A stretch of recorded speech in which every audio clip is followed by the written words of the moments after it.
নমস্কাৰ বন্ধুসকল, Assam TET special ক্লাছৰ আজি আমি অসমীয়া বিষয়ৰ এটি উল্লেখযোগ্য পাঠ জ্যোতিপ্ৰসাদ আগৰৱালাৰ জীৱনী আৰু কিছু নজনা কথা জানিবৰ বাবে উক্ত ভিডিঅ'টো প্ৰস্তুত কৰিছোঁ। আপোনালোকলৈ এটা ৰিকুৱেষ্ট, যদিহে আপোনালোকে চেনেলটো এতিয়ালৈকে ছাবস্ক্ৰাইব কৰা নাই, প্লিজ ছাবস্ক্ৰাইব কৰক। লগতে কাষতে থকা ঘণ্টাটো বজাই দিয়ক, যাতে আমি দিয়া ভিডিঅ'ৰ ন'টিফিকেশ্যন জলদি পায়। প্ৰথম প্ৰশ্ন, জ্যোতিপ্ৰসাদ আগৰৱালাৰ জন্ম কেতিয়া হৈছিল? উত্তৰ, জ্যোতিপ্ৰসাদ আগৰৱালাৰ জন্ম 1903 চনৰ 17 জুনত হৈছিল। নেক্সট কুৱেশ্যন, তেওঁৰ পিতৃ মাতৃৰ নাম কি কি? জ্যোতিপ্ৰসাদ আগৰৱালাৰ পিতৃ মাতৃৰ নাম কি কি সুধিছে। ইয়াৰ উত্তৰ হয়, জ্যোতিপ্ৰসাদ আগৰৱালাৰ পিতৃৰ নাম পৰমানন্দ আগৰৱালা আৰু মাতৃ কিৰণময়ী আগৰৱালা। নেক্সট কুৱেশ্যন, জ্যোতিপ্ৰসাদ আগৰৱালাই কিমান চনত প্ৰথম অসমীয়া চলচ্চিত্ৰ জয়মতী নিৰ্মাণ কৰিছিল? আৰু এইটো শুদ্ধ উত্তৰ, তেওঁ 1935 চনত জয়মতী চলচ্চিত্ৰ নিৰ্মাণ কৰিছিল, যিখন অসমৰ প্ৰথম চলচ্চিত্ৰ। তেওঁৰ দ্বিতীয় চলচ্চিত্ৰখনৰ নাম কি? জ্যোতিপ্ৰসাদ আগৰৱালাই দ্বিতীয় চলচ্চিত্ৰখনৰ নাম কি সুধিছে। উত্তৰ হৈছে, তেওঁ দ্বিতীয় চলচ্চিত্ৰখনৰ নাম হৈছে ইন্দ্ৰমালতী।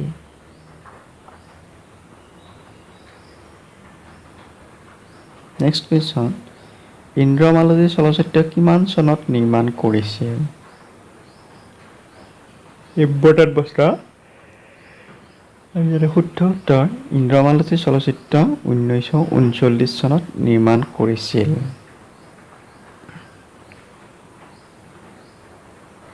নেক্সট কুৱেশ্যন, জ্যোতিপ্ৰসাদ আগৰৱালাৰ পত্নীৰ নাম কি আছিল? শুদ্ধ উত্তৰ, জ্যোতিপ্ৰসাদ আগৰৱালাৰ পত্নীৰ নাম আছিল দেৱযানী ভূঞা।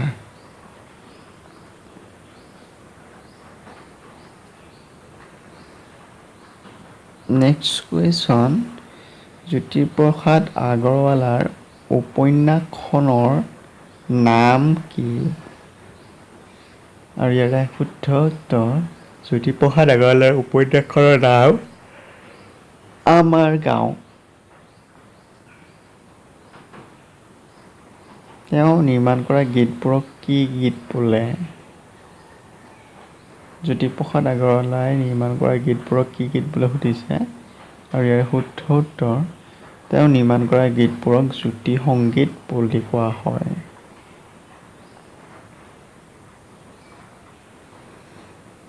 জ্যোতিপ্ৰসাদ আগৰৱালাৰ মৃত্যু কেতিয়া হৈছিল?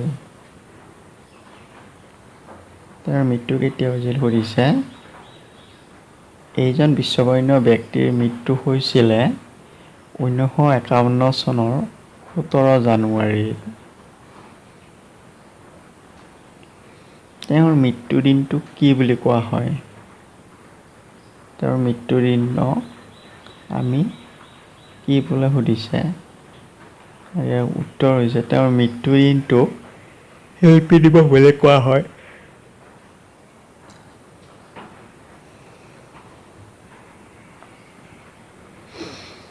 তেখেতৰ সম্পূৰ্ণ নাটক কি কি? কিছুমান নাটক অসম্পূৰ্ণ হৈ আছিলে, হ'লেও তেওঁ সম্পূৰ্ণ নাটক 5খন ৰচনা কৰিছিলে।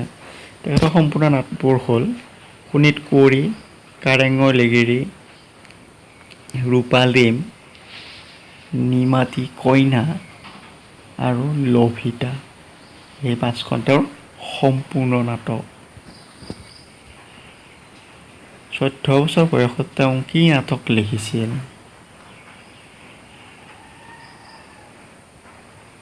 উত্তৰ, 14 বছৰ বয়সত তেওঁ শোণিত কুঁৱৰী নাটক লিখিছিল। জ্যোতিপ্ৰসাদ আগৰৱালাৰ শ্ৰেষ্ঠ নাটক কোনখন? জ্যোতিপ্ৰসাদ আগৰৱালাৰ শ্ৰেষ্ঠ নাটক কোনখন সুধিছে। আৰু উত্তৰ, জ্যোতিপ্ৰসাদ আগৰৱালাৰ শ্ৰেষ্ঠ নাটক হৈছে কাৰেঙৰ লিগিৰি। বন্ধুসকল, ভিডিঅ'টো চোৱাৰ বাবে ধন্যবাদ।